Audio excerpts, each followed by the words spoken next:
Multiplying polynomials.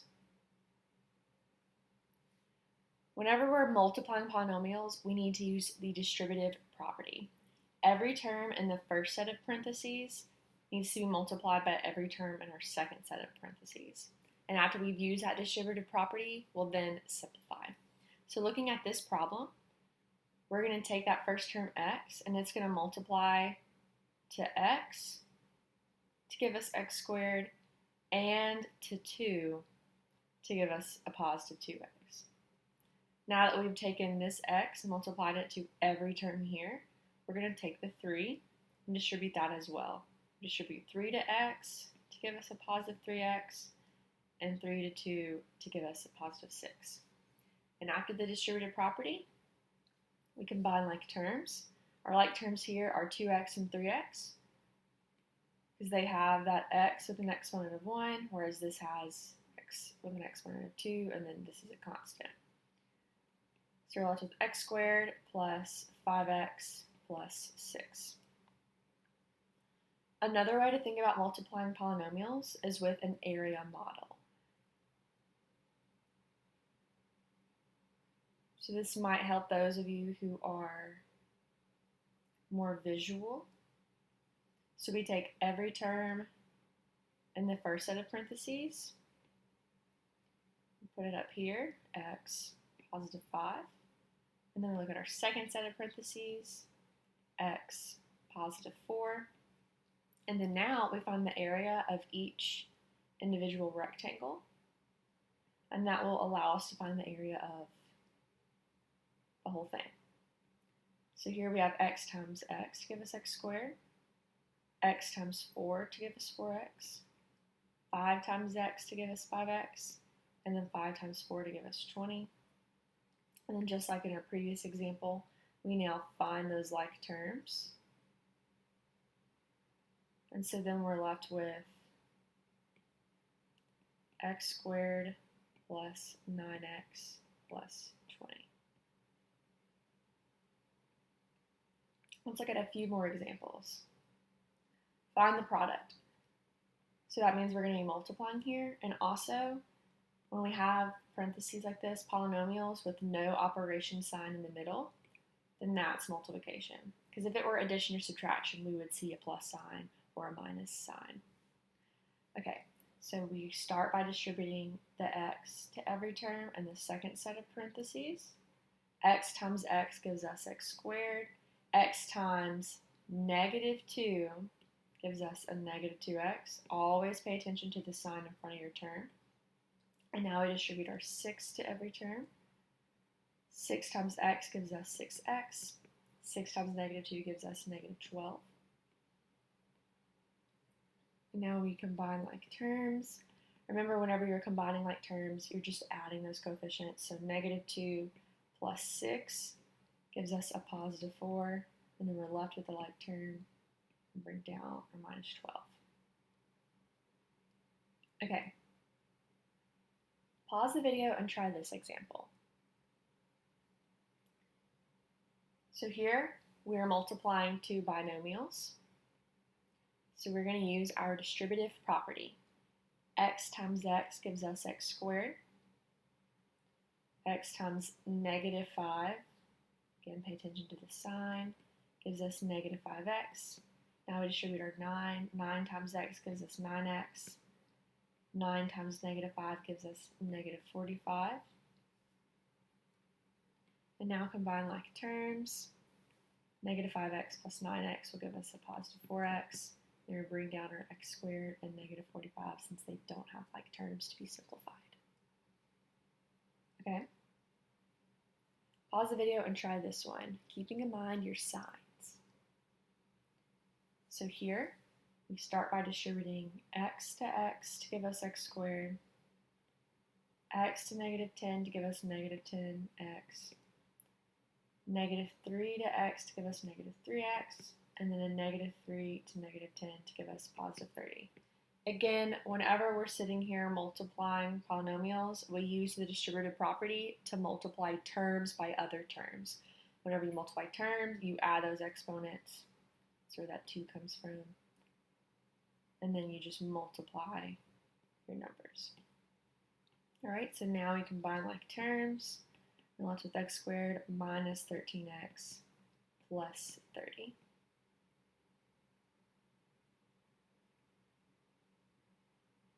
Okay, try this one on your own. So here, I'm going to work this one with an area model, because it's just another approach to the same problem. So we take each term in that first set of parentheses, x, negative 2. Over here we have x, negative 8.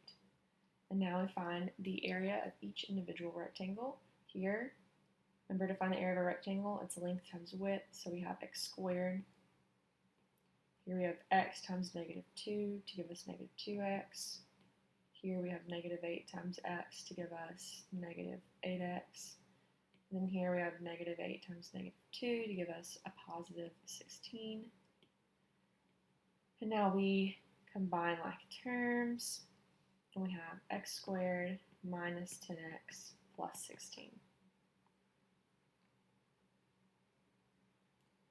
Let's look at special cases. So a perfect square trinomial, it's when we have a binomial squared. Squaring means we just multiply it by itself. Okay, and using our distributive property here, a times a to give us a squared, a times b to give us ab, b times a to give us ba, or we could reorder that to be ab, alphabetical order, b times b to give us b squared, and then combine our like terms to get a squared plus 2ab plus b squared. And that's the quote-unquote formula for a perfect square trinomial. But it's one of those things, if you don't remember this pattern, then you can just write it by itself. Remember that x1 and 2 means we're multiplying it twice, and then use that distributive property. So let's try an example. X plus 4 squared. So again, we will never distribute an exponent to a binomial. Don't do that.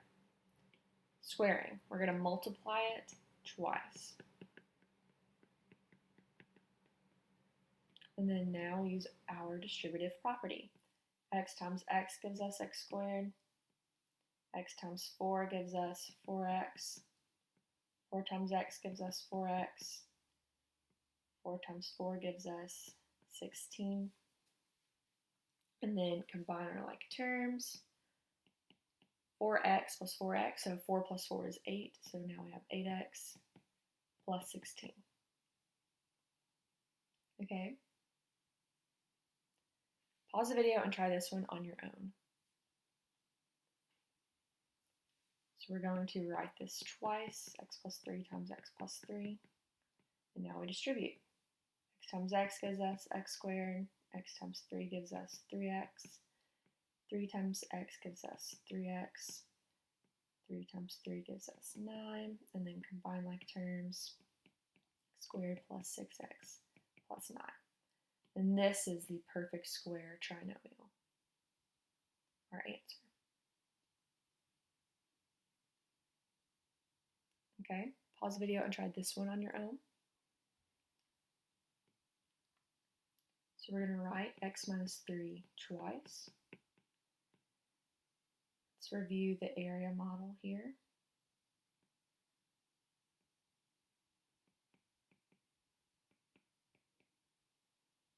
So then we get x squared, negative 3x, positive 9. Combining our like terms, we have x squared minus 6x plus 9.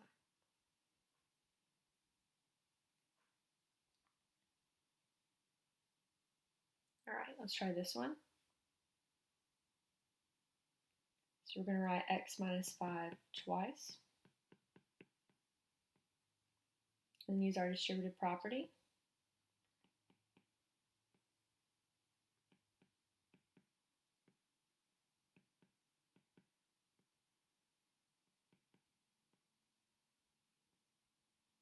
And then we combine our like terms. Negative 5 minus 5 gives us negative 10, so we have negative 10x here. And there's our perfect square trinomial. Okay, so let's look at this one together. We're going to write 2x plus 1 twice. So we're going to distribute 2x to 2x. 2 times 2 is 4. X times x is x squared. Distribute 2x to 1 to give us 2x. 1 to 2x to give us 2x. And then 1 times 1 to give us positive 1. Then we combine those like terms. 4x squared plus 4x plus 1. Okay, pause the video and try this one on your own. So we're going to write 4x minus 3 twice. We start by distributing the 4x to every term in our second set of parentheses. 4 times 4 is 16. X times x is x squared. Distribute the 4x to negative 3 to give us negative 12x. Negative 3 times 4x to give us negative 12x. And negative 3 times negative 3 to give us a positive 9. And then combine those like terms. 16x squared minus 24x plus 9.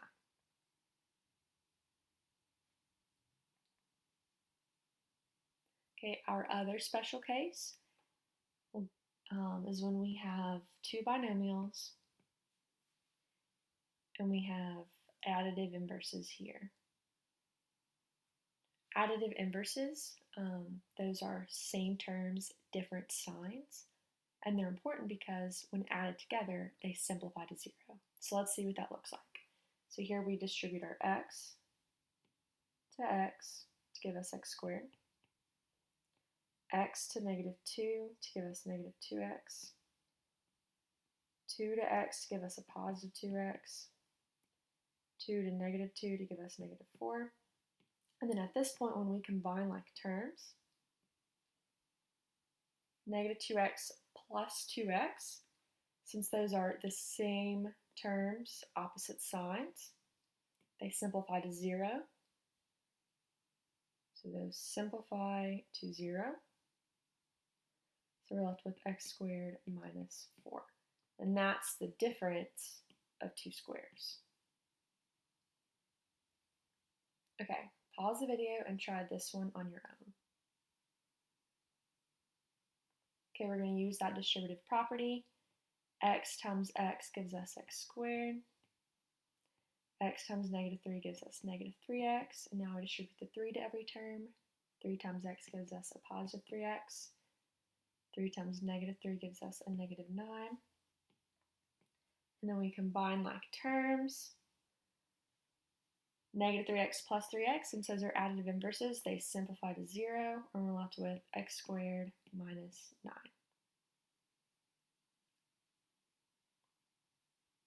Let's do one more on your own.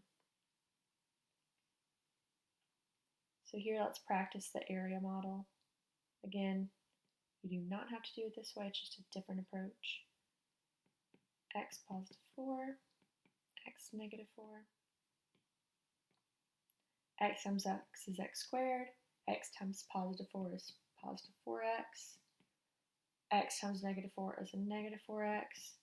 Negative 4 times a positive 4 is a negative 16. And then when we combine our like terms, they simplify to 0, so we're left with x squared minus 16.